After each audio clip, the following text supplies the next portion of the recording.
Hey guys, tonight we're diving into a world of ancient Persian garden parties, a place where music drifts through the air like incense, and the scent of rosewater lingers as guests recline on silk cushions.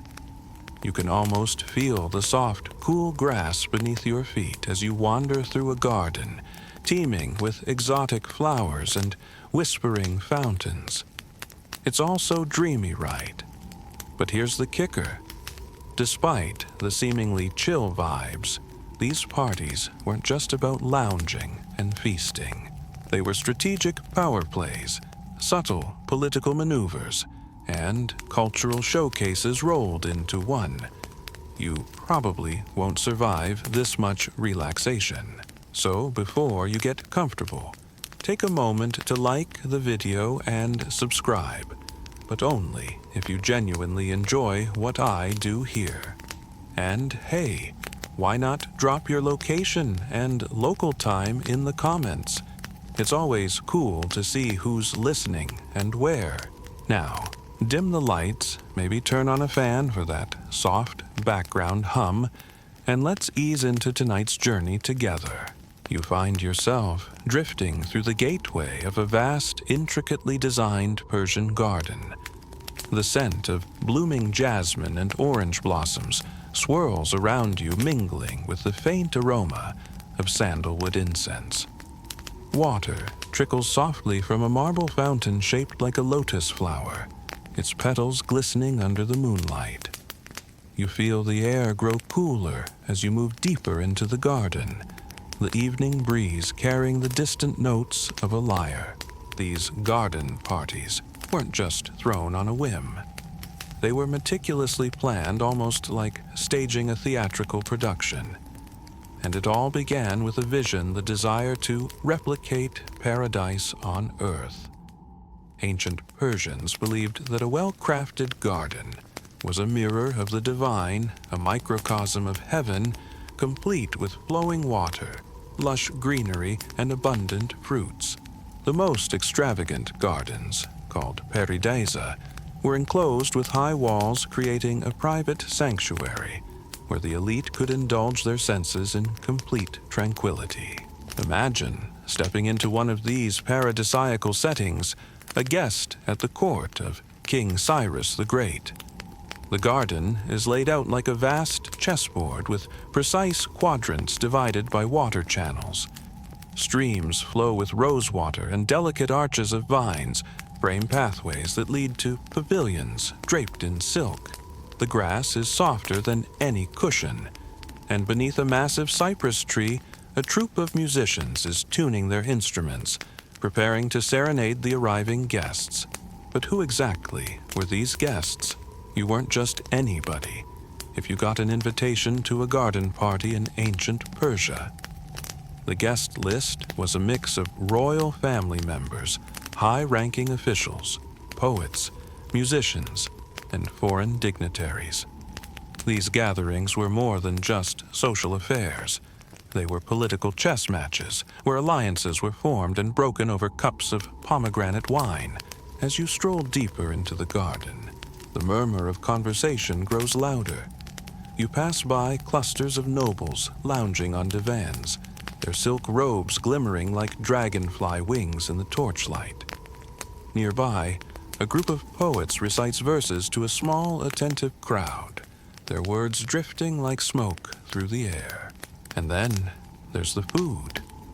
The scent of roasted lamb and spiced figs wafts over from the banquet area, where servants are arranging platters piled high with honey-soaked pastries and fragrant rice dishes.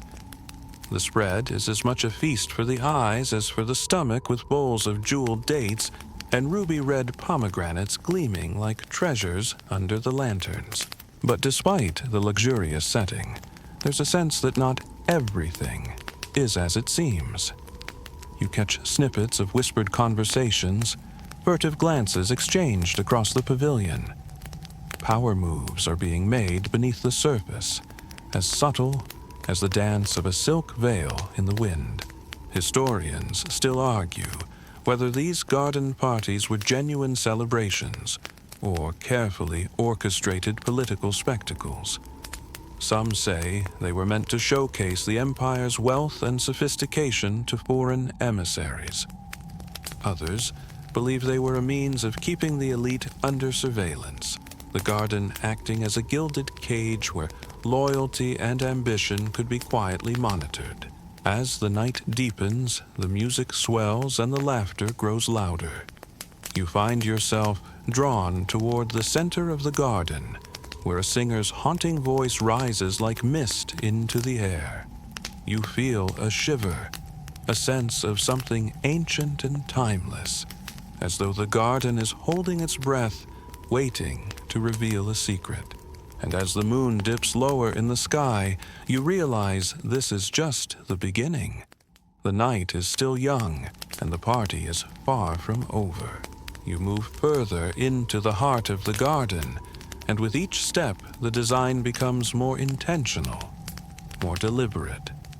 This wasn't just a random assortment of trees and flowers. The ancient Persians were master architects of nature, creating spaces that were equal parts garden, palace, and spiritual haven. Picture the layout of a vast, perfectly symmetrical expanse, divided into 4 distinct quadrants by intersecting water channels. The Persians called it Chahar Bagh, the 4 gardens. These channels weren't just for show. They represented the 4 rivers of paradise, described in the sacred texts, each one flowing with water, wine milk, or honey. And tonight, as the moon casts silver ripples across the surface, you can almost believe it. You step over a low stone bridge that arches gracefully over a narrow water channel. Beneath you, koi fish glide like living jewels, their scales flashing in the lamplight. The air is cooler here, the breeze carrying a delicate mist from nearby fountains.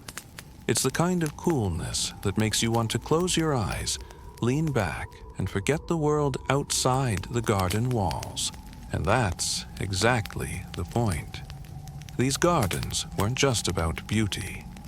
They were meant to transport you, to make you forget the scorching desert outside, and believe, if only for a moment, that you were strolling through a slice of heaven.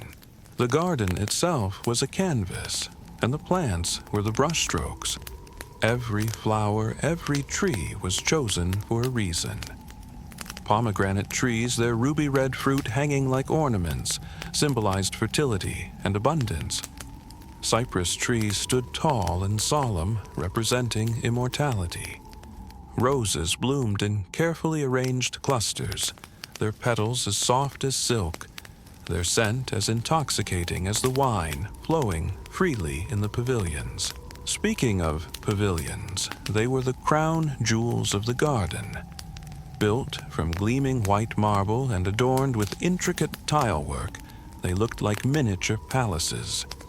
Silk curtains fluttered at their entrances, and inside the elite lounged on plush divans, nibbling on honey-soaked pastries and sipping sherbet spiked with rosewater. You wander closer to one of these pavilions and catch a glimpse of a royal guest.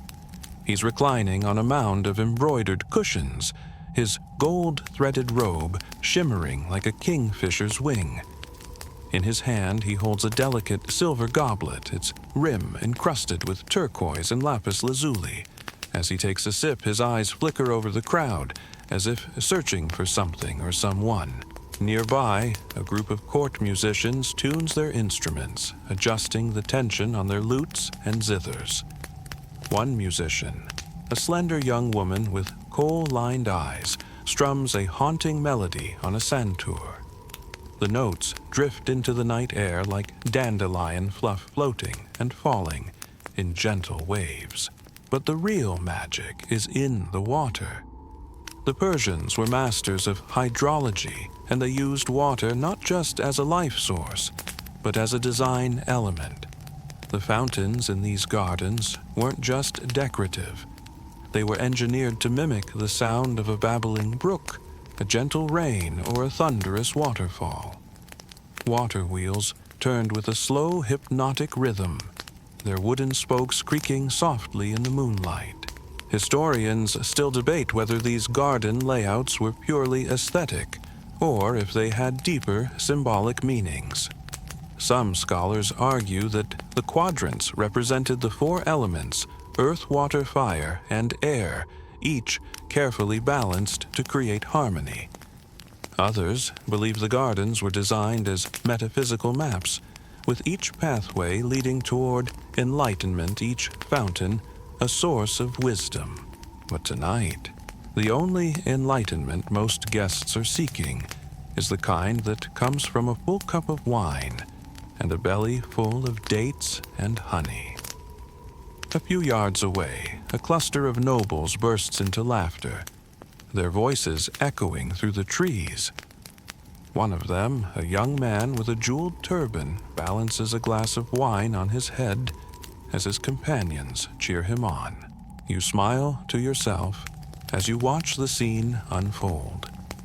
The gardens may have been designed to replicate paradise, but tonight they're a playground, a glittering, perfumed oasis where anything can happen.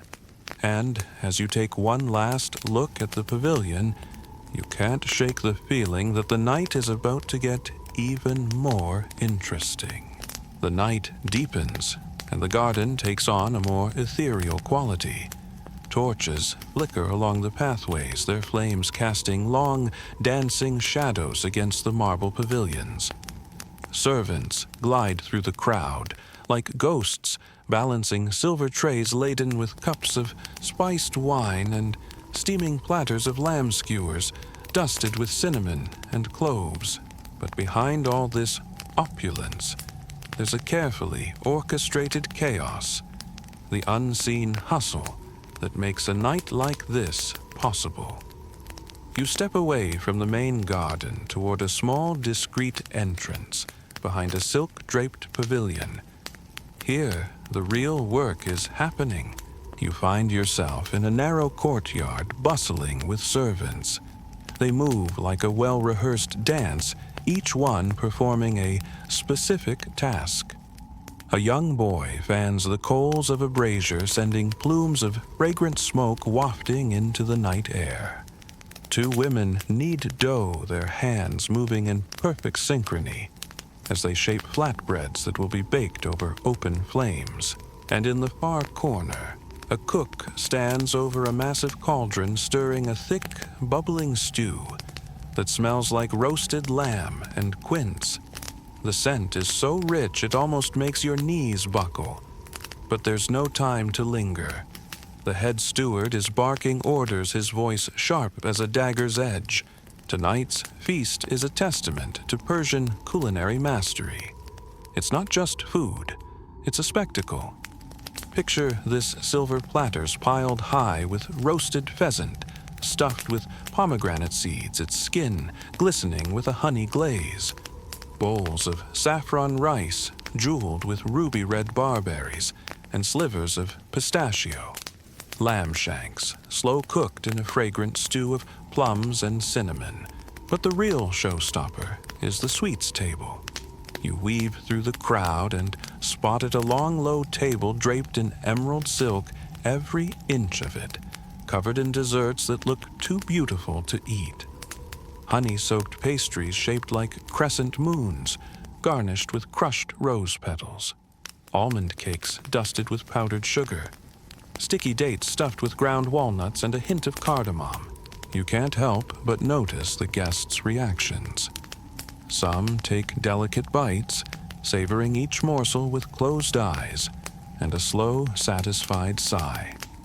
Others pile their plates high, laughing as they sample everything from savory kebabs to rosewater sherbet. But it's not just the taste of the food that matters, it's the presentation. Each dish is a work of art, arranged to look like miniature landscapes of the Persian Empire. Platters are adorned with edible flowers, and bowls of rice are molded into the shape of mountains, crowned with pomegranate seeds that sparkle like rubies. Historians still argue whether these lavish displays were merely for show, or if they had deeper symbolic meanings. Some believe the layout of the feast was a political statement, with certain dishes representing conquered lands or allegiances. Others say it was a way for the host to demonstrate his wealth and generosity without saying a word. But for now, the guests are too busy eating to think about politics. Near the sweets table, a group of poets has gathered their conversation, growing louder and more animated as they sample another round of honey cakes.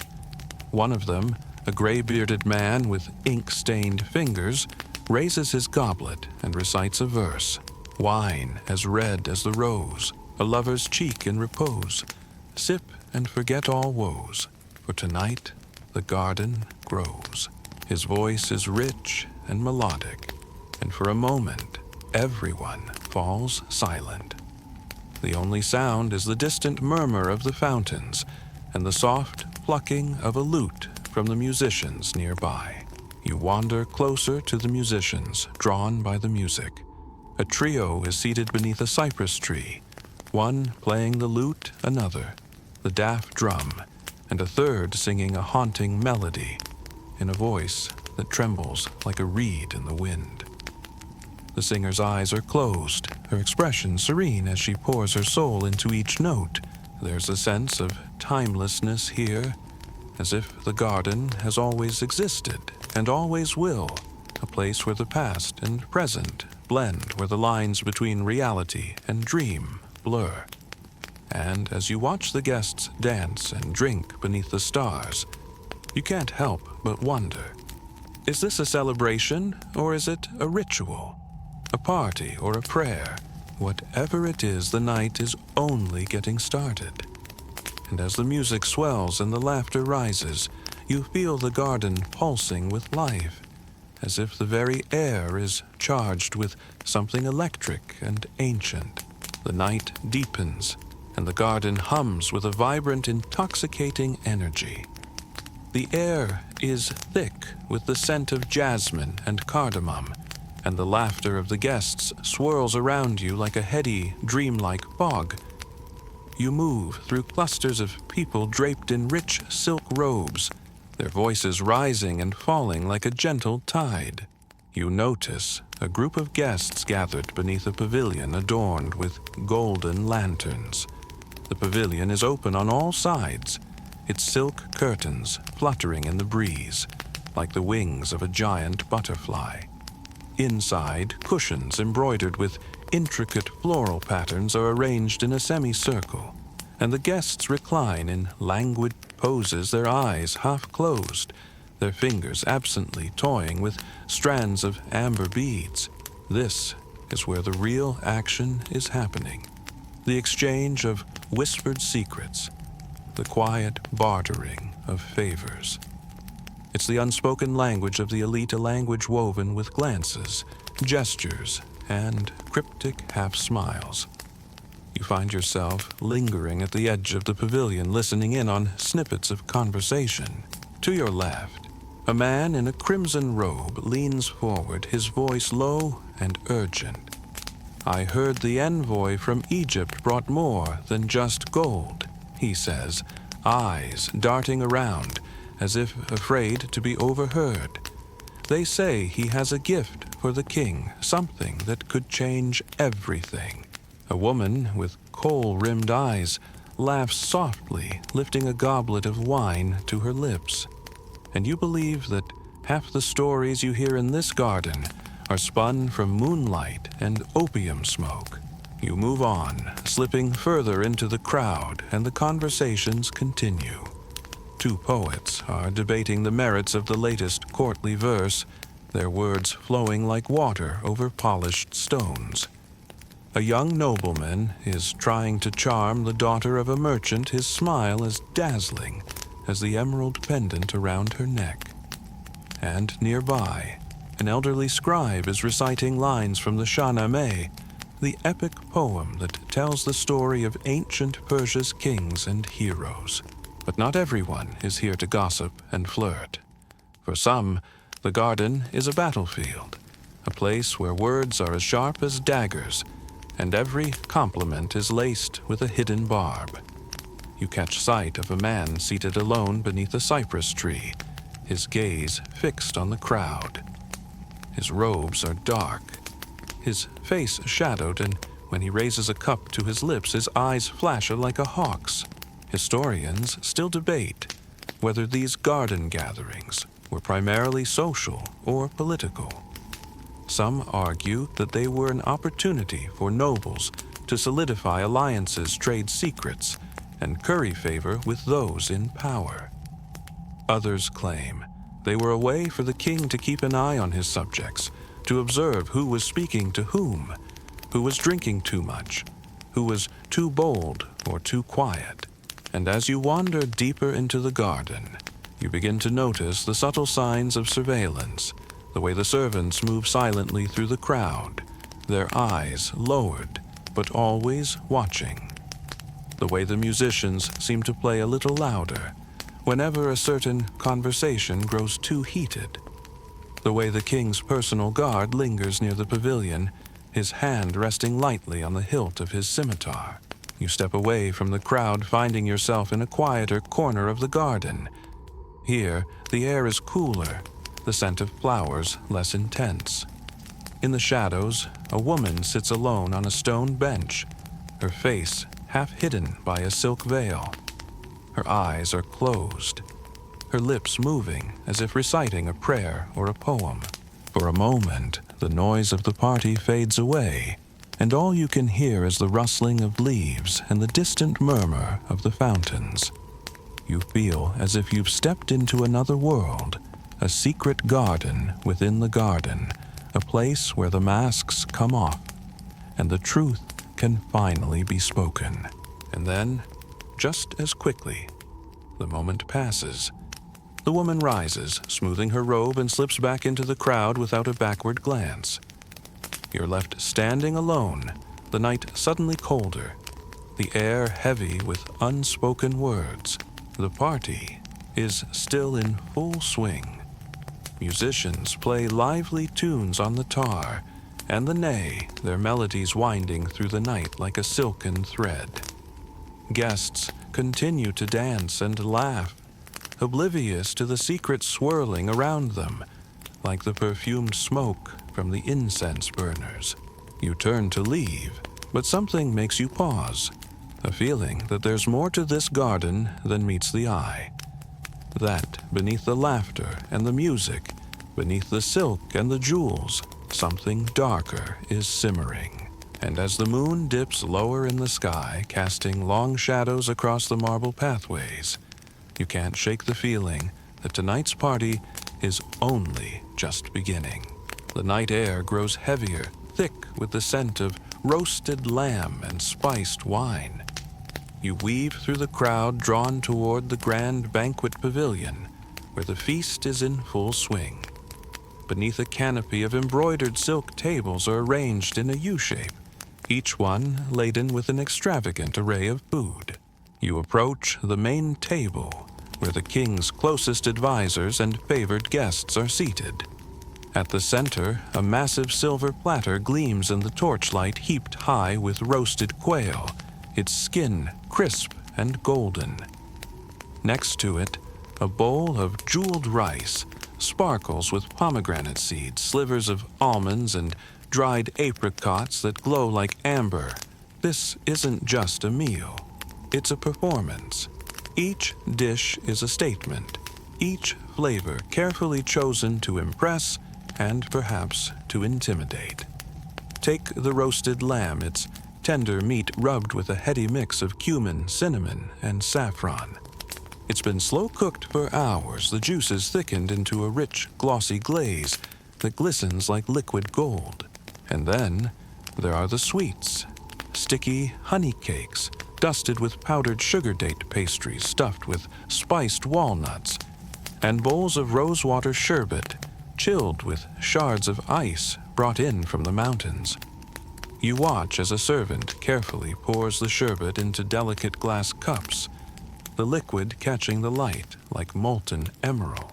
But it's not just the food that commands attention, it's the way it's served. The banquet is a dance, a tightly choreographed ballet of servants, moving in perfect unison. Each course arrives in waves, each platter carried with reverent precision. The guests lean forward eagerly, eyes glittering as they take in the spectacle. You find yourself seated near a group of poets and philosophers, their conversation as intoxicating as the wine flowing freely from gold-handled pitchers. One of them, a lanky man with ink-stained fingers and a slightly manic grin, is reciting a riddle, a fruit of fire, a drop of blood, a heart that beats when all are dead. What am I? The others murmur, some shaking their heads, some grinning as they sip their wine. You know the answer. It's a pomegranate, the fruit that's been a symbol of fertility and power since ancient times. And tonight, it's everywhere from the rice dishes to the goblets of wine. But as the night deepens, the conversation takes a darker turn. A young nobleman leans forward, his expression conspiratorial. "Did you hear?" he whispers, glancing around to make sure no one is listening. The Egyptian envoy's gift for the king, it's not just gold. It's a poison disguised as perfume. A murmur runs through the group, and you feel a chill run down your spine. Is it true, or is it just another rumor? Another story spun from moonlight and wine. Historians still debate whether the Persian court's reputation for intrigue was deserved or exaggerated. Some say the king's spies moved through the garden parties, like shadows, listening, watching, taking notes. Others claim that the real power brokers were the entertainers, the musicians, the dancers, the poets who could move freely between tables, their eyes and ears as sharp as any dagger. You glance toward the king's table. He's seated at the head, a half smile playing on his lips as he watches the dancers twirl and sway to the beat of a daff drum. His cup is filled to the brim with wine, its surface shimmering with a thin layer of rose oil. Beside him, the Egyptian envoy is speaking in low tones, his face calm, his eyes cold and unreadable. You can almost feel the tension crackling in the air like the charged silence before a thunderstorm. And as the music rises to a fever pitch, you catch sight of a servant moving through the crowd, his hands wrapped around a silver tray. On it rests a single goblet filled with a dark, opaque liquid. You follow the tray as it moves closer and closer to the king, your heart pounding. Is it the poison? Is the rumor true? But just as the servant reaches the king's table, he trips. The goblet falls shattering against the marble floor. The wine spreads like a dark stain, soaking into the hem of the king's robe. For a moment, everything stops. The music, the laughter, the clinking of glasses, it all falls silent. The king's eyes narrow, his jaw clenched. And then, as if on cue, the musicians resume playing, the dancers continue to twirl, and the guests resume their feasting as if nothing has happened. But you can't shake the feeling that something has shifted, that the night is taking a darker turn. You lean back against the cushions, watching as the king signals for another goblet of wine, his gaze never leaving the Egyptian envoy. And as you watch the wine pour deep and dark as blood, you can't help but wonder what else is hiding beneath the surface of this seemingly perfect garden party. The tension hangs in the air like the lingering scent of incense, sweet smoky, and just a little too heavy. The musicians have resumed their playing, but the notes feel slightly off, as if they're straining to mask the unease that settled over the banquet. You sit back, your gaze drifting across the garden. The torches burn lower, now their flames flickering like restless spirits. The guests laugh and chatter, but their eyes dart toward the king's pavilion more often than they should, as if expecting something to happen. And then it hits you, the scent. It's strong, heady, and unmistakable. A rich, musky perfume wafts through the air, mingling with the scent of roasted lamb and spiced wine. You can't tell where it's coming from, but it's potent, almost suffocating. In ancient Persia, scent was more than just a fragrance. It was power. Perfumed oils were used to anoint kings, to mask the stench of death, to declare dominance. Tonight, the scent of ambergris and rose is everywhere, clinging to the guests' robes, trailing behind the dancers as they swirl and spin to the beat of the daff drum. You move closer to a group of women gathered beneath a cypress tree. They're seated on low cushions, their wrists and necks adorned with strings of pearls and amber. One of them is holding a tiny glass vial, her fingers trembling as she uncorks it. A dark, viscous liquid glimmers inside a rare perfume, imported from India, rumored to be worth more than a year's wages for a common servant. "Careful," one of the women murmurs, her voice hushed. "They say too much of it can make you see things." The woman holding the vial laughs a high, brittle sound. "And what's wrong with seeing things?" she asks, dabbing a drop of the perfume onto her wrist. "It's just a little dream in a bottle." She lifts her wrist to her nose and inhales deeply, her eyes fluttering closed. A moment later, she shivers, her lips parting in a slow, dazed smile. The other women watch her, their eyes dark and wary, as if they're witnessing something forbidden. Historians still debate the use of psychoactive substances at Persian garden parties. Some accounts describe perfumes laced with mind-altering herbs, teas brewed with poppy seeds, and incense infused with exotic resins that blurred the line between reality and dream. Were these scents simply indulgent luxuries, or were they meant to keep guests docile, compliant, easier to manipulate? You step away from the women, feeling a prickling sensation at the back of your neck. The air is growing thicker, the scent of perfume clinging to your skin, like a second layer of clothing. You glance toward the main pavilion where the king is still seated, his expression distant, as though he's hearing music only he can hear. Beside him, the Egyptian envoy leans forward, his voice low and urgent. Whatever he's saying, it's not meant for anyone else to hear. The king nods slowly, his gaze fixed on the dark liquid in his goblet, and then without warning, he lifts it to his lips and drains it in a single defiant gulp. A collective gasp ripples through the crowd. The dancers falter their movements, growing sluggish and uncertain. The musicians exchange nervous glances, their fingers fumbling over the strings of their lutes. And then the scent hits again, stronger this time, more cloying, more insistent. You feel it too, a heaviness settling over you like a fog, clouding your senses, making the edges of the garden blur and waver. Is it the wine, the perfume, or something else entirely? You close your eyes, trying to clear your head, and when you open them, the garden looks different. The trees seem taller, their branches twisting like gnarled fingers. The moon hangs lower, its light colder, sharper. The torches flicker and hiss, their flames dancing in strange, hypnotic patterns. And then you see her. A woman stands at the far edge of the garden, half hidden by the shadows of a cypress tree.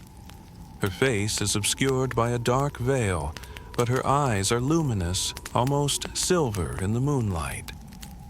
She raises a hand, beckoning you closer, but when you blink, she's gone.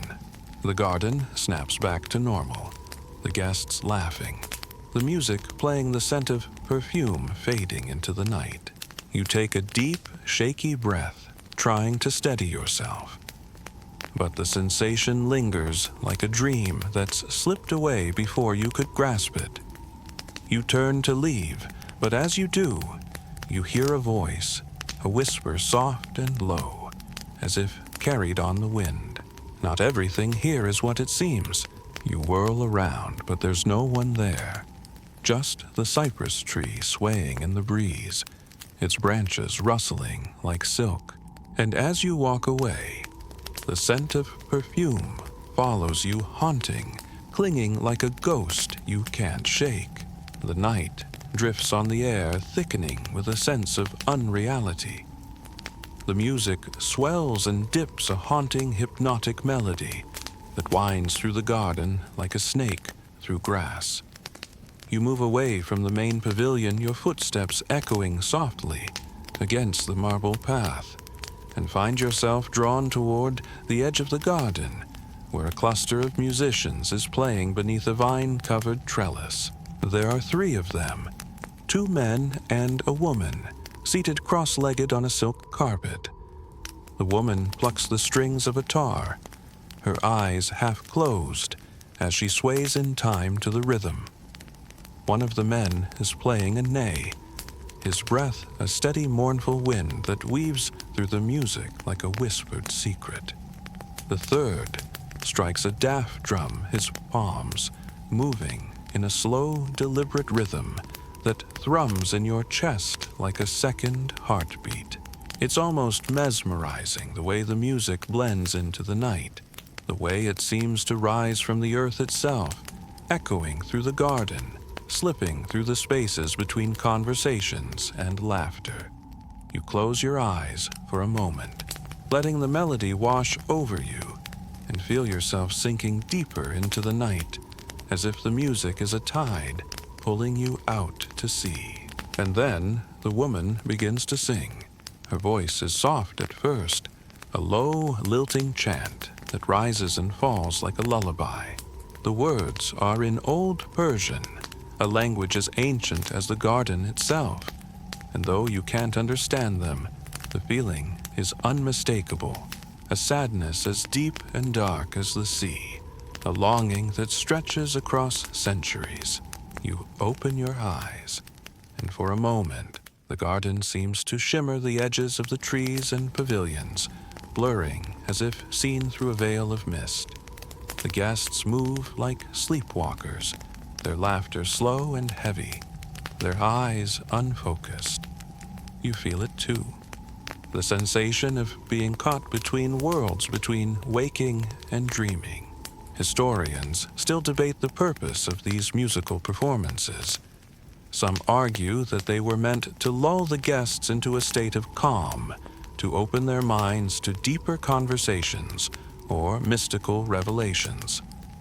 Others suggest that the music was a form of hypnosis, a way to manipulate the emotions of those in attendance, to dull their senses and make them more susceptible to suggestion. You're about to turn away when you notice someone standing just beyond the musicians, partially hidden by the shadows of a vine-covered archway. It's the woman from before, the one in the dark veil. She's watching you, her eyes luminous in the torchlight, and when you meet her gaze, she tilts her head as if inviting you closer. You step forward, your pulse quickening, but just as you reach the archway, the music shifts.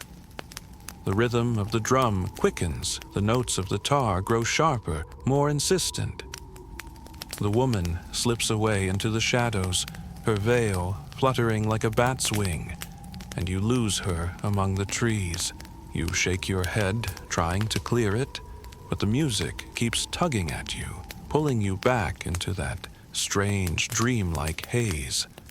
You glance back at the musicians, and that's when you see him, the old man seated just behind them, almost entirely hidden by the shadows. His beard is long and white, his eyes dark and piercing. He wears a simple robe of undyed linen, a stark contrast to the rich silks and embroidered robes of the guests. In his lap he cradles a small wooden lyre, his fingers moving over the strings in slow, deliberate strokes. No one else seems to notice him. The guests continue to drink and laugh, oblivious to the old man and his lyre. But his eyes are locked on you, and as you stare back, he begins to play. The sound is unlike anything you've ever heard, deep, resonant, almost otherworldly. The notes vibrate through the air, each one sinking into your skin, like a drop of ink on parchment. It's a song without words, a melody that seems to echo from the depths of the earth, as ancient as the garden itself. And then the old man speaks, his voice a low, raspy whisper that seems to echo inside your head rather than your ears. They are watching, he says, his eyes fixed on you. They have always been watching. You shiver, a chill running down your spine. Before you can respond, the old man lowers his head and continues to play his fingers, moving over the strings like a spider spinning a web. You step back, the music still ringing in your ears, and turn away, weaving through the crowd. You feel disoriented, as if you're moving through a dream, and every face you pass seems to blur and waver like a reflection in a pool of water. When you glance back at the musicians, the old man is gone. The woman with the tar continues to play, her eyes closed, her expression serene. The guests continue to drink and laugh, oblivious to the strangeness that pulses just beneath the surface. And as you move away from the music, the scent of that heavy, musky perfume follows you, wrapping around you like a silk veil, clinging to your skin like a ghost you can't shake. Oliver Haddington. The night stretches on, and the garden is now a maze of half-hidden faces and flickering lanterns. You move deeper, the sounds of laughter and music growing fainter as the paths wind through dense groves of pomegranate trees and rose bushes. The air is cooler here, tinged with the scent of damp earth and crushed petals. You find yourself near a secluded pavilion draped in violet silk, its entrance framed by two enormous cypress trees. The pavilion is smaller than the others, more intimate, its lanterns casting soft amber light that spills across the pathway like liquid gold. The sound of a lute drifts from within the melody, soft and melancholic. You step closer, and that's when you hear it, a low, hushed voice, murmuring in a language you don't quite understand. You peer through the gap in the silk curtains and see them. Two figures sit close together, their faces half obscured by shadow. One is a woman, her veil drawn back to reveal a cascade of dark hair threaded with gold beads. The other is a man, his back to you, shoulders hunched, as if weighed down by something heavy. Why are you doing this? The woman whispers, her fingers twisting the hem of her silk robe. You know what they'll do if they find out. The man doesn't respond immediately. When he does, his voice is low, almost a growl. They already know. You lean closer, straining to hear more. But a gust of wind sweeps through the pavilion, making the silk curtains billow like ghostly wings. The lanterns flicker, and for a moment the pavilion is plunged into darkness. When the light returns, the man is gone. The woman sits alone, her face hidden behind her hands, her shoulders trembling as though she's holding back sobs. You take a step forward, the words on the tip of your tongue, but a shadow moves across the path, and you freeze. A tall figure emerges from the shadows, a man clad in dark robes, his face partially obscured by a hood. His eyes are sharp and gleam like polished onyx. He steps toward the woman, his movements slow and deliberate. "You shouldn't be here," he says, his voice cold and flat.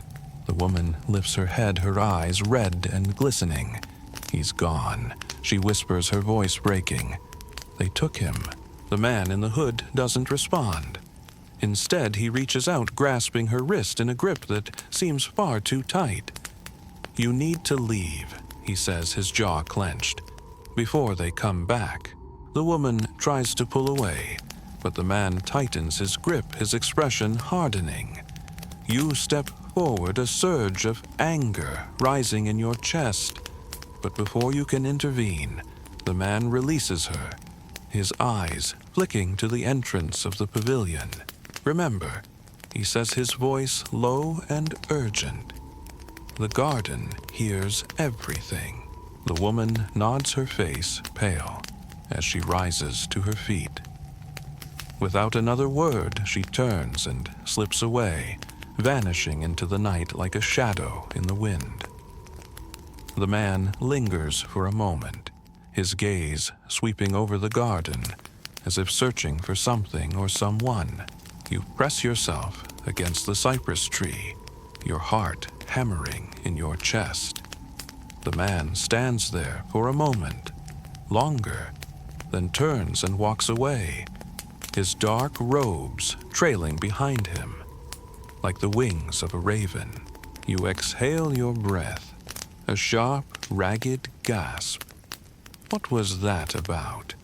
Who was the man in the hood, and who was taken? Historians still debate the darker side of these garden parties, the disappearances, the whispered rumors, the secret meetings that took place in the shadows of cypress trees and silk-draped pavilions. Was the garden a haven of beauty and luxury, or a den of espionage and treachery? You shake off the unease and continue down the path, the gravel crunching softly beneath your feet. You pass a group of guests huddled beneath a lantern, their heads bowed together in hushed conversation. "He's still alive," one of them mutters, his eyes darting nervously. "They didn't kill him. They're keeping him somewhere." Where another asks her fingers, twisting a gold bracelet around her wrist. Where could they possibly hide him in a place like this? The first man leans closer, his voice dropping to a near whisper. "The garden is bigger than you think," he says. "There are places they don't tell you about." A chill runs down your spine, and the scent of that heavy, musky perfume hits you again, wrapping around you like a fog. You glance over your shoulder, half expecting to see the man in the hood watching you from the shadows, but there's no one there. You hurry forward, the path narrowing, as the trees close in around you, their branches swaying like dark, skeletal hands. The wind picks up, rustling through the leaves, and for a moment, you could swear you hear a voice carried on the breeze, a soft, mournful whisper. "Help me." You stop, your heart pounding, and look around. The garden is empty. The wind dies down, and all you hear is the distant murmur of fountains and the faint strains of a lute, the notes slow and haunting like a lullaby for the dead. You walk faster now, the cool night air prickling against your skin. The garden seems to stretch endlessly before you, each pathway leading deeper into darkness, each turn more labyrinthine than the last. The laughter and music from the main pavilion fade into the distance, and soon all you hear is the soft crunch of gravel beneath your sandals and the restless rustling of leaves. A full moon hangs low in the sky, casting pale ghostly light across the garden. You catch glimpses of figures moving between the trees, silent, fleeting, like phantoms slipping in and out of shadow. The perfume scent is thicker here, cloying and almost sickly sweet. You take a deep breath, but it does nothing to clear your head. You stop beneath a massive cypress tree, its twisted branches arching over the path like a dark, skeletal canopy. There's a bench here draped in embroidered silk, the fabric torn and frayed as if someone had been dragged away. A single earring lies on the ground, a gold crescent moon, set with a tiny ruby that glows in the moonlight like a drop of blood. You reach down to pick it up, and that's when you hear the murmur of voices, soft, urgent, coming from somewhere nearby. You slip behind the cypress tree, pressing your back against the rough bark, and peer through the shadows. 2 men are standing a few paces away, their faces partially hidden by the hoods of their robes. They stand close together, heads bowed, their voices just above a whisper. You strain to hear. "It's done," one of them says, his voice clipped and tense. He won't talk. "Are you sure?" the other asks, his tone sharp. If he even breathes a word, he won't. The first man interrupts, his hand tightening into a fist. "Not after what we did." The second man nods, glancing nervously around the garden. And the girl. The first man shakes his head, his jaw clenched. She was supposed to be gone by now. If she shows up, we'll have to handle her too. You feel a cold sweat break out along the back of your neck. The girl, the woman in the veil. Is she the one they were talking about earlier? The one who was taken? Before you can think, a twig snaps beneath your foot. The 2 men freeze, their heads snapping up in unison. You hold your breath, pressing yourself further against the cypress tree, praying they don't see you. For a moment, they just stand there, eyes scanning the darkness. Then, the first man steps forward, his hand reaching inside his robe. You catch the glint of steel, a curved dagger with a jeweled hilt, its blade gleaming like a silver crescent under the moonlight. You swallow, your heart pounding so loud you're certain they can hear it. But then, another sound cuts through the air, a woman's scream, high-pitched and blood-curdling, echoing from somewhere deep within the garden. The 2 men whirl around, their eyes wide. Without a word, they take off running toward the sound, their robes billowing like dark wings behind them. You wait until their footsteps fade, then step away from the cypress tree, your breath coming in short, shallow gasps. You look down at the gold earring in your hand, the ruby glistening like a tiny, accusing eye. Historians still debate whether these garden parties were truly as decadent and carefree as the ancient poems suggest. Some argue that beneath the silk and perfume, they were breeding grounds for corruption and conspiracy, a world where secrets were traded as freely as cups of wine. And betrayal was just another form of entertainment. You slip the earring into your pocket and follow the path the men took, moving deeper into the garden. The trees grow thicker here, their branches intertwining like tangled fingers blocking out the moonlight. The air is colder, carrying the scent of damp leaves, and something else, something sharp and metallic like iron. Ahead, you see the faint glow of lanterns. You move closer, your footsteps slow and deliberate, until you come upon a small clearing surrounded by thick hedges. In the center, a low stone platform rises from the ground, its surface slick with dark, glistening liquid. Blood. You step back, your heart hammering against your ribs. The lanterns cast eerie shadows across the platform, their light flickering as if disturbed by a sudden, unseen wind. And then you see her. The woman in the veil stands at the far edge of the clearing, her back to you, her hands clasped in front of her. The veil is torn, revealing a shock of dark hair tangled with twigs and leaves.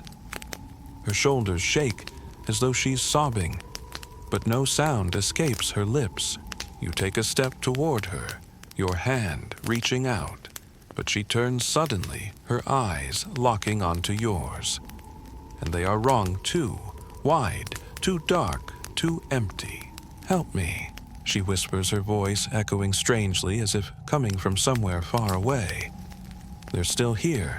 Before you can respond, a cold wind whips through the clearing, sending the lanterns swinging wildly. The woman's veil lifts, flapping like a dark bird's wing, and in the chaos you lose sight of her. When the wind settles, the clearing is empty.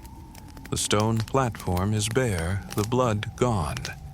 The lanterns hang still and silent, their flames dimming, fading, until the garden is plunged into darkness. And somewhere in that suffocating silence, you hear the soft, mournful notes of a lute, drifting through the trees, a lullaby for the lost. The darkness presses down like a heavy cloak, smothering the air and swallowing the sounds of the garden. You stand there, frozen eyes straining against the shadows. The woman in the veil is gone, the blood on the stone platform vanished as if it never existed. Only the eerie, haunting notes of the lute linger drifting through the trees like a ghost's lullaby. You take a slow, shaky breath and start walking, each step hesitant, the gravel crunching beneath your sandals. The path twists and turns, leading you deeper into the garden, away from the main pavilions and toward the farthest, most secluded corner. The air is colder here, the wind sharper, carrying the scent of wet earth and bitter herbs. Ahead, a pavilion looms, its white silk curtains billowing like phantom wings.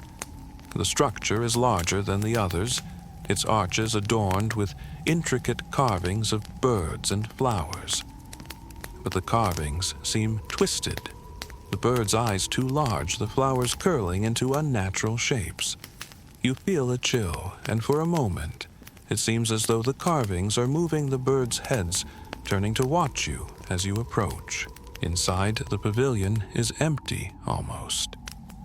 The space is vast, its floor strewn with cushions embroidered with silver thread.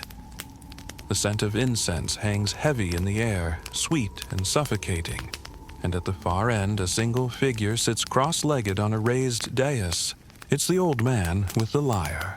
His eyes are closed, his head bowed, his fingers moving slowly over the strings.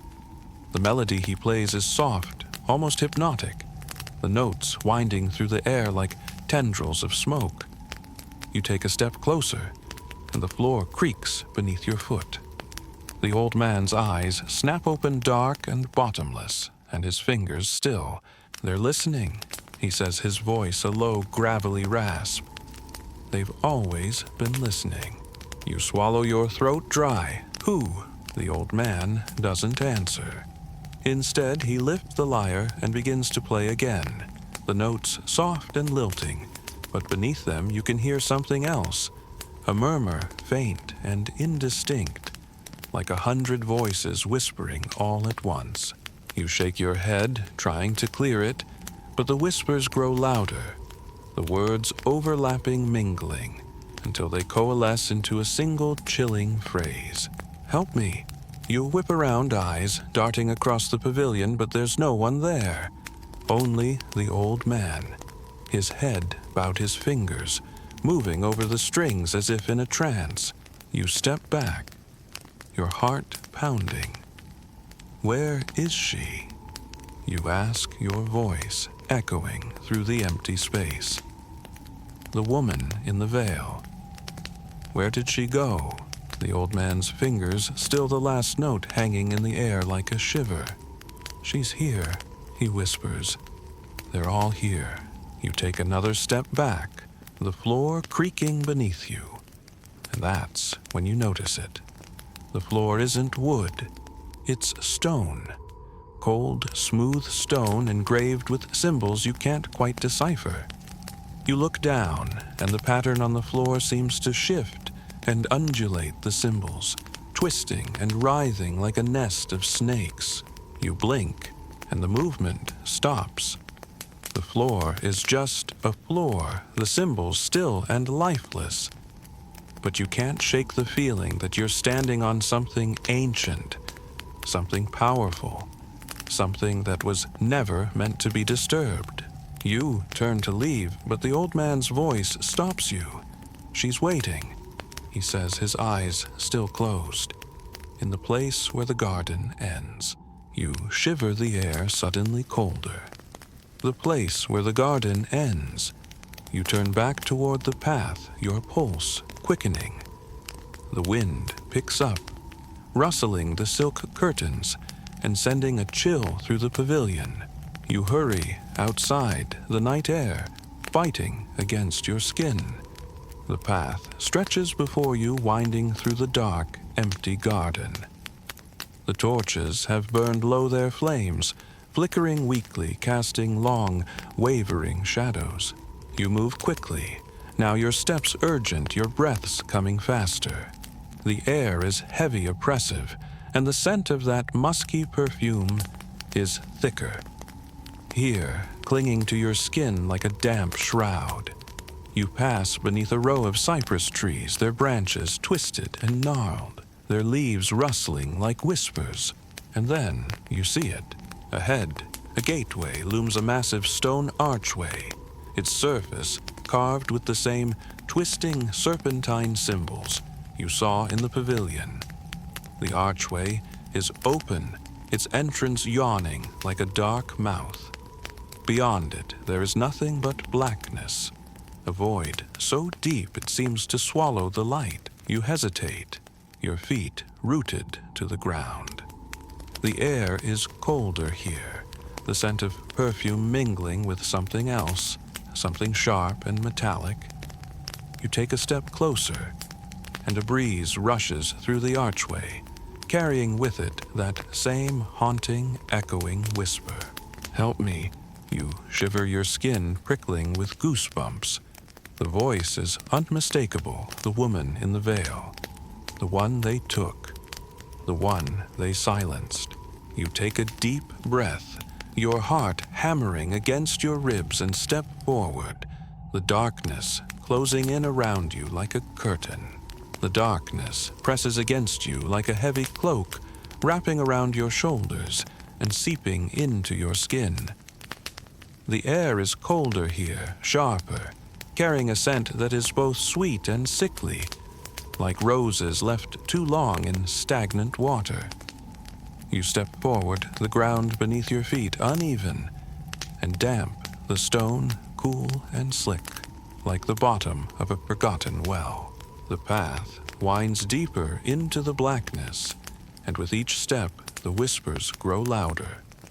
They weave around you like 1,000 silken threads, soft and insistent, their words blending together in a maddening chorus. Help me, find me, don't leave me. You keep moving, your pulse quickening, the whispers swirling in your ears like a swarm of bees. The ground slopes downward, the air thickening, and soon the scent of perfume fades, replaced by something colder, more bitter, the scent of wet stone and decaying leaves. And then you see it. A low, arched doorway stands ahead, its frame carved with the same twisted symbols that mark the pavilion floor and the stone archway. The carvings seem to pulse and writhe, the shadows moving as if they have a life of their own. The door itself is ajar, and through the gap a faint, flickering light spills into the darkness. You step forward, your breath misting in the cold air. The whispers grow louder, more urgent, and as you push the door open, the scent of rosewater hits you with a sickening force. Inside the room is small, the walls lined with silk curtains that hang limp and damp, their once bright colors faded to ashen gray. In the center of the room, a stone basin sits on a low pedestal, its surface filled with dark, still water. A single lantern hangs from the ceiling, its flame guttering and casting twisted shadows that dance across the walls. And there beside the basin she stands, the woman in the veil. Her back is to you, her head bowed, her dark hair tangled and matted. The veil hangs from her shoulders in tattered shreds, the fabric stained and torn, as if she has been clawing at it in desperation. Her hands rest on the edge of the basin, her knuckles white, her nails cracked and bloodied. You take a step closer, the floor cold and wet beneath your feet. Are you all right? You ask, your voice echoing strangely in the small space. She doesn't move. The room is silent except for the soft, rhythmic drip of water somewhere nearby. You take another step, And that's when she speaks. You came, she whispers, her voice raw and broken. You heard me. You nod, your mouth dry. I heard you. I saw them take you. What happened? Who did this to you? The woman's shoulders shake a sob shuddering through her body. They brought me here, she says, her voice quivering. They said they would take me to him. They said he was waiting for me. But they lied. You swallow, your skin prickling with cold. Who were they? Slowly, she turns to face you. Her eyes are dark, hollow, as if all the life has been drained from them. The skin around her eyes is bruised and shadowed, her cheeks sunken, her lips cracked and bleeding. And when she opens her mouth to speak, her breath fogs the air, the words barely more than a rasp. The ones in the masks, she says, her eyes wide and unblinking. They come at night. They take us to the garden, to the place where the garden ends. Your pulse pounds in your ears. What do they want? Why are they doing this? The woman shakes her head, her gaze drifting toward the stone basin. I don't know, she whispers, but they said he was here. They said he was waiting for me. You follow her gaze to the basin, and that's when you see it. The water isn't just dark. It's black, thick and viscous like oil, its surface as still as a glassy pond. You step closer, peering into the basin, and for a moment the water reflects your own face, pale, wide-eyed, the lantern's flame flickering behind you. But then the surface ripples and another face appears. A man's face, eyes closed, lips blue and motionless beneath the water. His dark hair floats around his head like a halo, his hands resting at his sides, his chest still and unmoving. You gasp, stumbling back, your heels slipping on the wet stone. The woman lunges forward, her hands clutching the edge of the basin as her eyes fill with tears. Do you see him? She cries, her voice breaking. Do you see him? They said he was here. You stare at the basin. The man's face staring back at you through the water. His eyes closed, his expression hauntingly serene. You know that face. It's the man from the pavilion, the man who whispered to the woman before vanishing into the night. The woman presses her hands against the surface of the water, her fingers trembling. Wake up, she whispers, her voice thick with desperation. Please wake up. The water remains still. The man's face frozen beneath the surface like a statue carved in stone. And then without warning, his eyes snap open. You scream, stumbling backward, your heart hammering in your chest. The woman jerks away from the basin, her hands flying to her mouth as the man's eyes lock onto hers, unblinking and empty. He's here, she breathes, her voice shaking. He's still here. The man's mouth opens, and the water begins to churn, dark, inky tendrils swirling around his face like the coils of a snake. The room seems to pulse and shudder, the walls closing in the air, growing colder, sharper. You grab the woman's arm, pulling her away from the basin, but she resists, her eyes fixed on the man's face.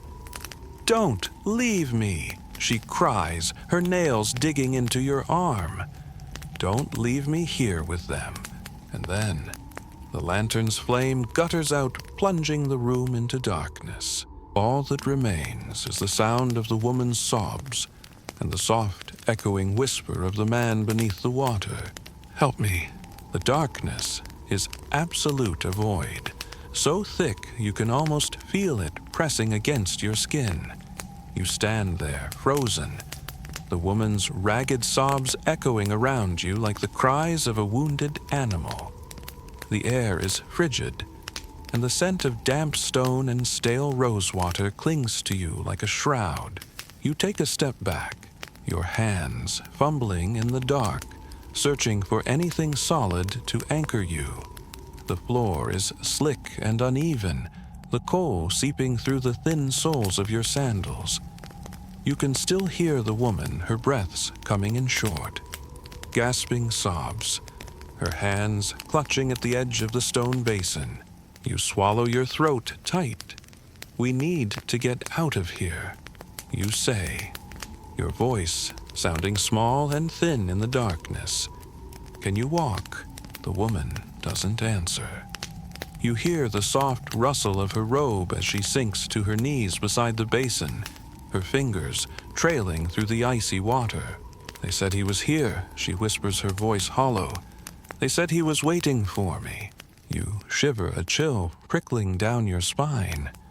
You can still see his face in your mind, the man beneath the water, his eyes staring up at you, blank and lifeless.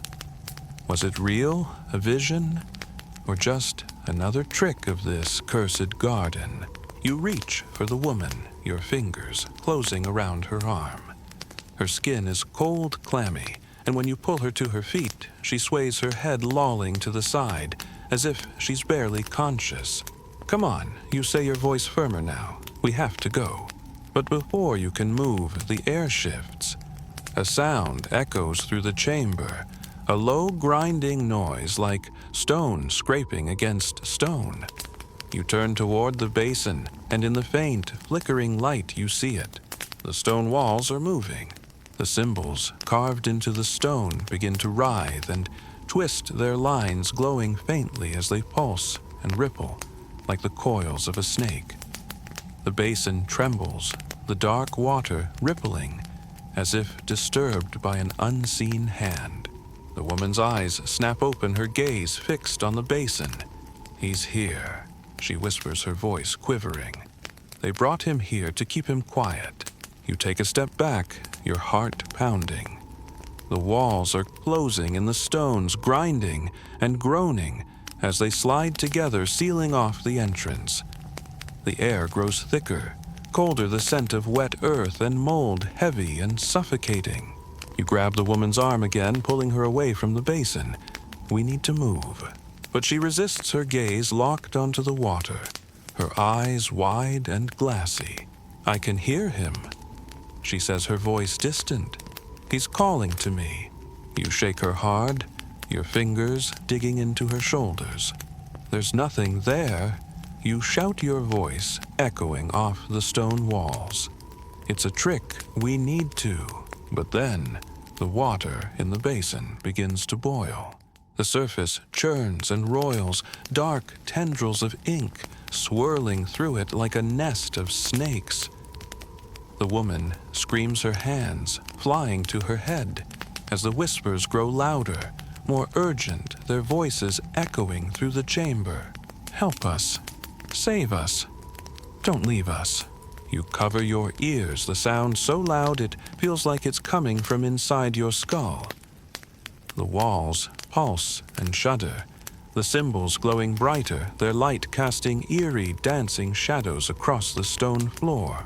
And then, the water goes still. You lower your hands, your breath coming in ragged gasps. The chamber is silent now, the air heavy and oppressive. The woman is still standing beside the basin, her eyes wide and glassy, her face slack. You follow her gaze to the basin, and your blood runs cold. The water is clear now, perfectly still. And beneath the surface, the man's face floats, his eyes closed, his lips moving as though he's still alive. But it's not just him. There are others. Dozens of faces press against the underside of the water, their eyes staring up at you, their mouths open in silent screams. Men, women, children, all of them, trapped beneath the surface, their skin pale and bloated, their hair swirling around them like seaweed. The woman reaches out her fingers, trembling as she touches the water's surface. "They said he was here," she whispers. "They said he was waiting for me." You grab her, pulling her away from the basin. "We have to get out of here." But she pulls away, her eyes fixed on the water, her lips moving silently. The water begins to ripple again, and the faces press closer, their eyes rolling back, their mouths opening wider and wider, until the chamber is filled with the sound of their voices whispering, chanting, begging for release. Help us. Save us. Don't leave us. You turn and run, the woman's screams echoing behind you. The stone walls close in, the grinding noise growing louder as the entrance shrinks, the stones sliding together like the jaws of a great hungry beast. You sprint through the darkness, your feet slipping on the wet stone, the air thick and suffocating. The whispers follow you, growing louder and louder, until they're no longer whispers, but a deafening roar.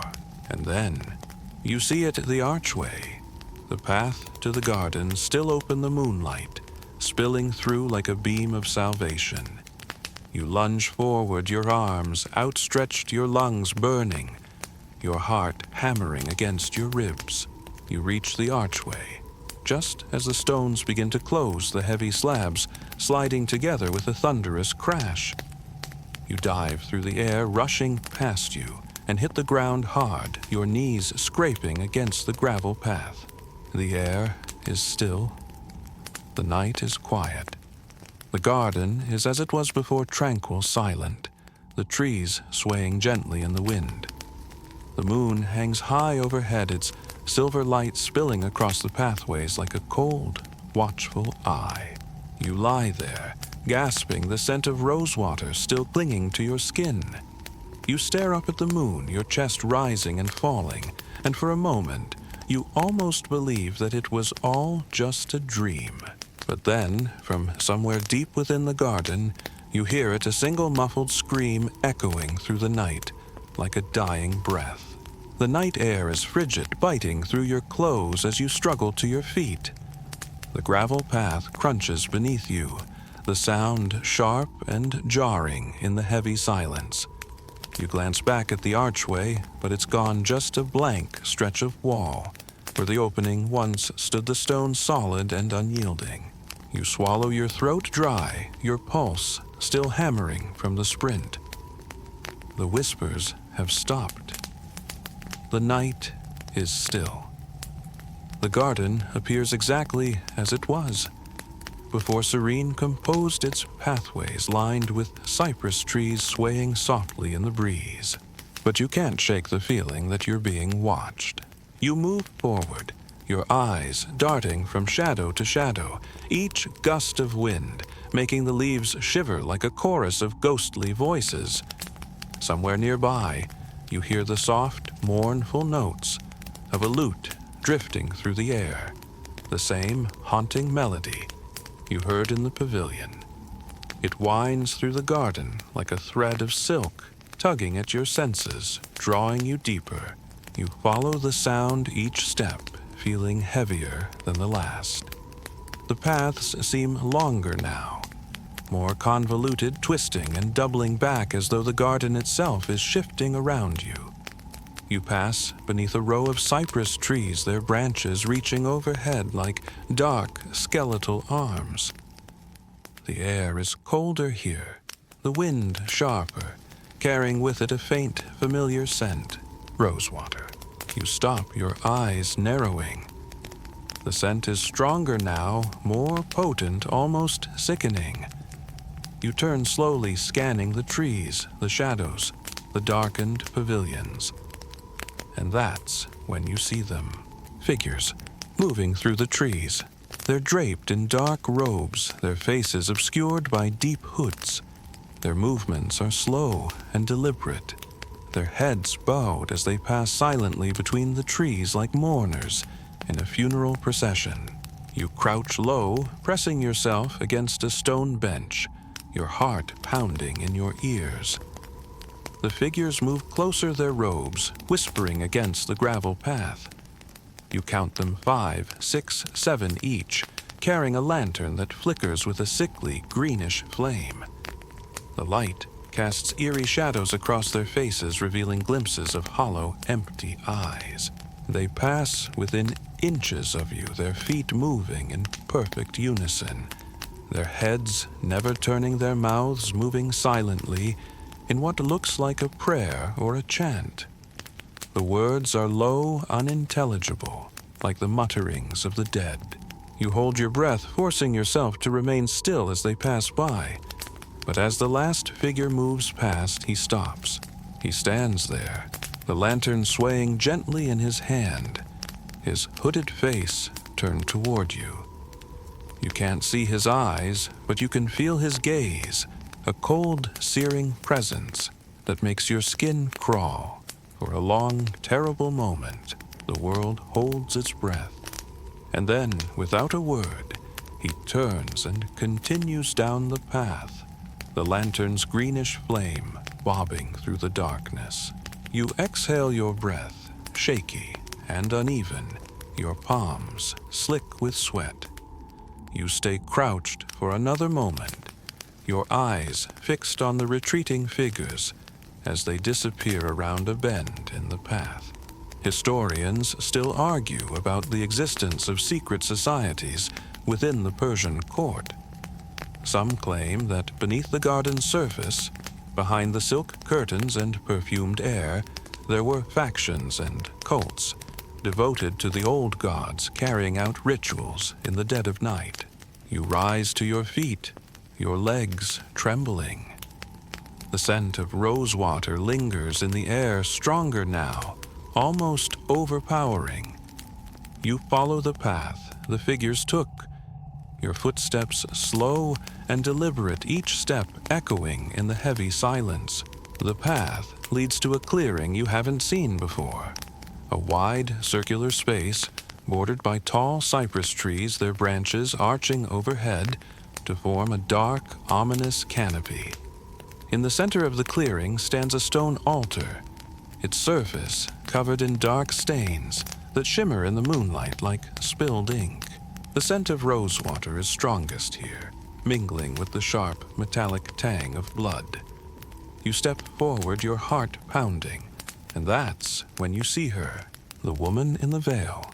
She lies sprawled across the stone altar, her arms splayed, her dark hair fanned out around her head like a dark, tangled halo. The veil is gone, and her face is pale, her eyes open and staring blankly up at the sky. Her skin is streaked with dark stains, her lips parted in a silent, breathless scream. You stagger back, your hand flying to your mouth. The air is thick and heavy, the scent of rosewater suffocating. You turn to run, but a shadow moves across the clearing, blocking your path. It's the old man with the lyre.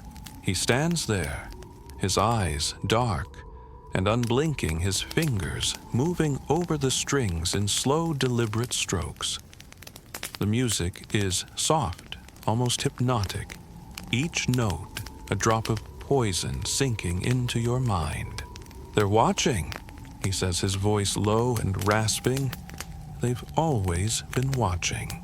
You shake your head, your vision blurring. Who's watching? He smiles, a slow, empty smile. The garden never forgets. And then, from the shadows, the figures emerge. The hooded ones. They surround you, their lanterns swaying, the green flames casting twisted shadows across the trees. The whispers begin again, louder. This time, a chorus of voices blending into one. "Help us. Save us. Don't leave us." You turn to run, but they close in their hands, reaching for you, their faces hidden beneath those deep, dark hoods. The old man continues to play, his eyes empty, his smile fixed, and then the woman on the altar begins to move. Her eyes roll back in her head, her mouth opening in a silent scream. The rosewater scent intensifies, thick and suffocating, as her body arches off the stone, her limbs convulsing, her mouth forming words that echo through the clearing like a death chant. "They brought me here," she gasps, her voice a guttural rasp. "They said he was waiting for me, but it was a lie. They never meant to let me go." Her eyes snap open, locking onto yours, and for a moment you see her clearly. The girl she once was young and beautiful. Her eyes bright and pleading. "Help me." And then the lanterns go out. The clearing plunges into darkness. The whispers swell, rising to a deafening roar. You feel hands grabbing you, pulling you down, dragging you toward the altar. The cold stone biting into your skin. You struggle, thrashing against unseen hands, your screams swallowed by the night. The scent of rosewater fills your lungs, heavy and choking. And as the world goes black, you hear the old man's voice, soft and calm, like a lullaby. The garden never forgets. The darkness swallows you whole. The air is thick, suffocating, pressing against your chest like a heavy, wet shroud. You can't see, can't move, can't breathe. You try to scream, but the sound is muffled, trapped in your throat like a stone. And then slowly, the darkness begins to lift. A faint, flickering light pierces the void, its glow cold and greenish, like the sickly flames of the lanterns carried by the hooded figures. You blink your eyes, adjusting to the dimness, and realize you're lying on cold stone. The air is damp, heavy with the scent of wet earth and decaying leaves. You push yourself, up your head pounding, and look around. You're in a cavernous chamber, the walls towering high and curving inward like the inside of a massive tomb. The ceiling is shrouded in shadow, the corners thick with hanging vines and tangled roots that writhe and twist as though alive. The light comes from the center of the chamber, where a circle of hooded figures stand in a perfect ring around a raised stone platform. Each holds a lantern, the green flames casting eerie dancing shadows across their blank, expressionless faces. And on the platform lies the woman in the veil. She's motionless, her arms splayed out to her sides, her dark hair spread around her like a fan of ink. The veil is gone, and her eyes are closed. Her skin as pale as marble. The air pulses with the soft, rhythmic murmur of the hooded figure's chant, a low, droning hum that rises and falls like the tide. You try to move, but your limbs are heavy, as if weighed down by invisible chains. You push harder, your fingers digging into the cold stone, and manage to lift yourself to your knees. The hooded figures take no notice of you. Their heads bowed, their eyes fixed on the woman in the center. You crawl forward, your breath coming in short, ragged gasps. The chant grows louder, the words coalescing into a single rhythmic phrase. "Help us, save us, don't leave us." You reach the edge of the platform, your hands scraping against the rough stone, and pull yourself up. The woman's face is inches from yours, her lips parted as though she's trying to speak. You lean closer, your pulse hammering in your ears. "Can you hear me?" You whisper, your breath fogging the air. "Are you still there?" Her eyelids flutter.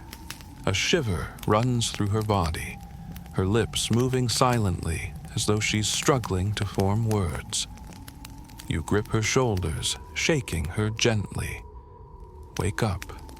Please wake up." And then her eyes snap open, but they're wrong. They're dark, empty, hollow, like two bottomless wells. She grabs your wrist, her fingers like ice, her nails digging into your skin. "They never meant to let me go," she whispers, her voice echoing inside your skull. "They brought me here to keep me." You try to pull away, but her grip tightens her fingers like iron bands around your wrist. Her eyes bore into yours, and for a moment, you see flashes of the garden, the archways, the pavilions, the rose-scented paths. But it's different now, darker, twisted. The trees are blackened, the fountains dry, the flowers withered and rotting. and in the center of it all stands the old man with the lyre. He's playing his fingers, moving over the strings with slow, deliberate strokes. But he's not alone. The hooded figures surround him, their faces blank, their eyes dark and empty like the woman's. And behind them, the woman in the veil lies on the stone altar, her mouth open in a silent scream, her eyes rolling back as dark liquid spills from her lips. You tear your gaze away, your chest heaving. This isn't real. You shout the words echoing through the chamber. This isn't real. The woman's grip loosens, her eyelids fluttering. The chant rises louder and faster, now the words blending together into a single deafening roar. The lanterns sway wildly, the green flames flaring, casting distorted shadows that stretch and twist across the stone walls like writhing serpents. You stagger back, your hands clamped over your ears, but the voices follow you louder and louder until they're all you can hear. Help us, save us, don't leave us. And then, without warning, the lanterns go out. The chamber plunges into darkness, the air thick and heavy, pressing down on you like a great suffocating weight. You stumble, your hands reaching out blindly, searching for something, anything to hold on to. A hand grabs your arm. You scream, twisting away, but the hand pulls you closer, the grip firm and unyielding. You thrash, kicking and struggling, but the grip only tightens, dragging you down, down, down into the dark. You gasp, your eyes snapping open, and find yourself lying on the cold stone floor of the garden. The moon hangs overhead, its light pale and cold, spilling across the marble pathways like spilled milk. The garden is silent, empty. You push yourself up, your hands shaking, and look around. The pavilions are empty. The fountains are dry. The trees stand like dark, looming sentinels, their branches twisting and writhing like gnarled fingers. You get to your feet, your legs trembling beneath you, and take a step forward. The air is cold sharp, and as you move through the garden, the scent of rosewater follows you, clinging to your skin like a second shadow. You reach the stone archway, the one that led to the hidden chamber. It's closed now. The stones sealed tight the carvings, as still and lifeless as the faces beneath the water. You turn away, your eyes scanning the garden, searching for any sign of the woman in the veil. But there's nothing. No sign of her. No sign of the old man. No sign of the hooded figures. Only the sound of the wind rustling through the trees and the soft, echoing notes of a lyre drifting through the night, soft, slow, and haunting. You close your eyes, the melody winding around you like a lullaby.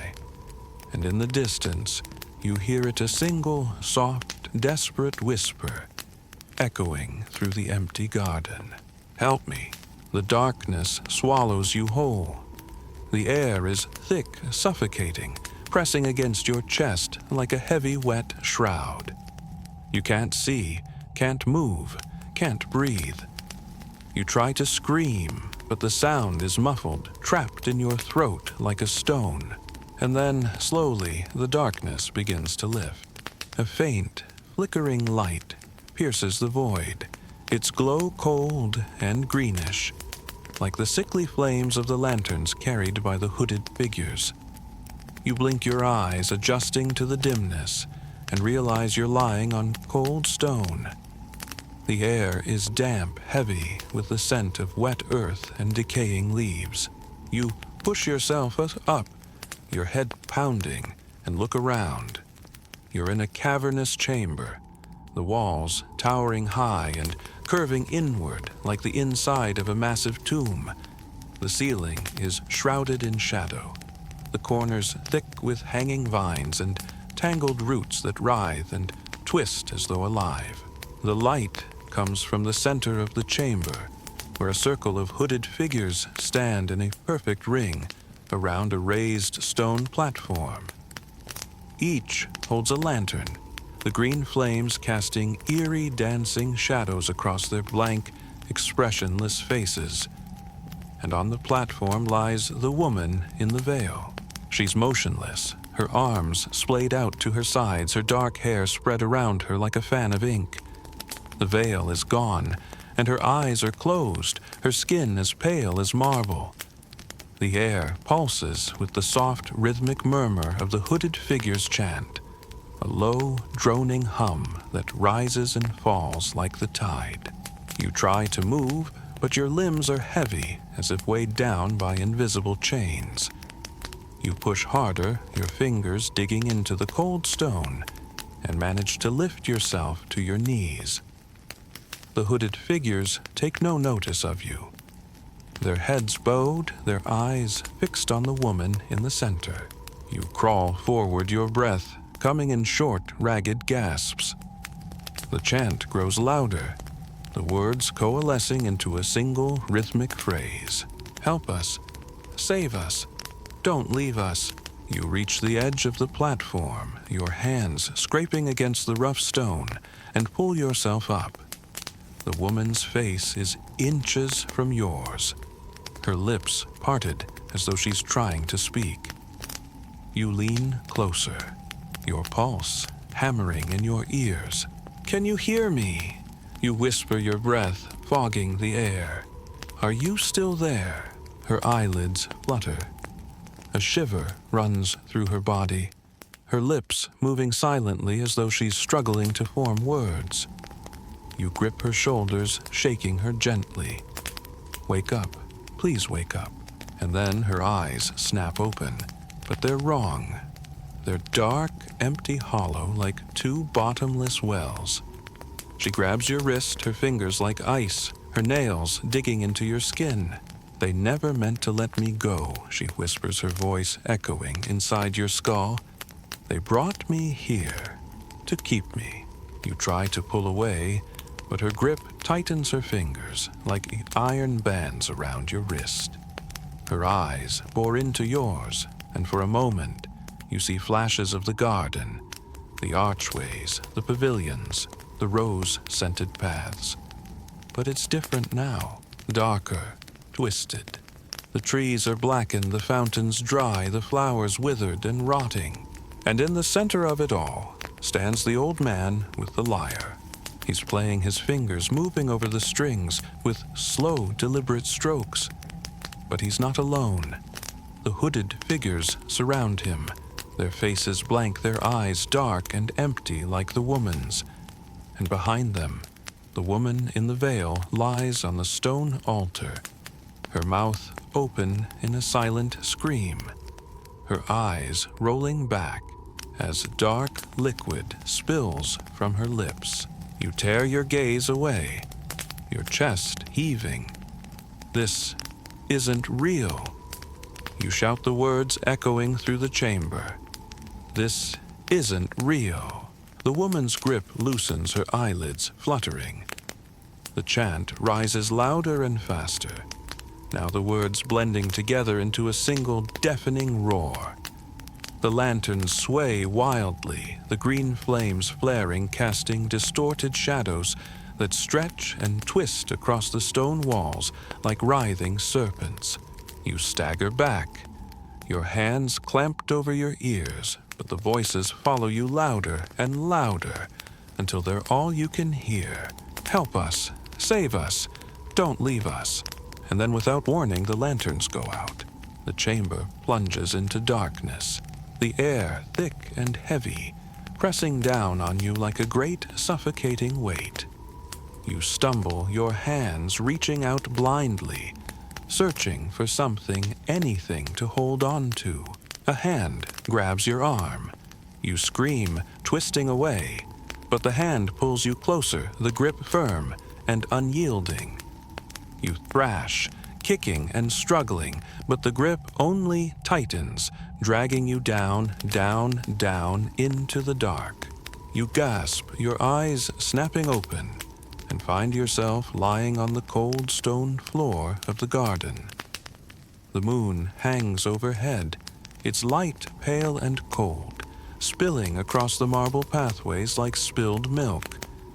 The garden is silent, empty. You push yourself up, your hands shaking, and look around. The pavilions are empty, the fountains are dry. The trees stand like dark, looming sentinels, their branches twisting and writhing like gnarled fingers. You get to your feet, your legs trembling beneath you, and take a step forward.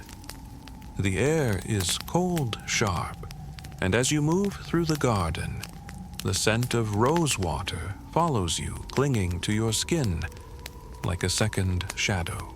You reach the stone archway, the one that led to the hidden chamber. It's closed now.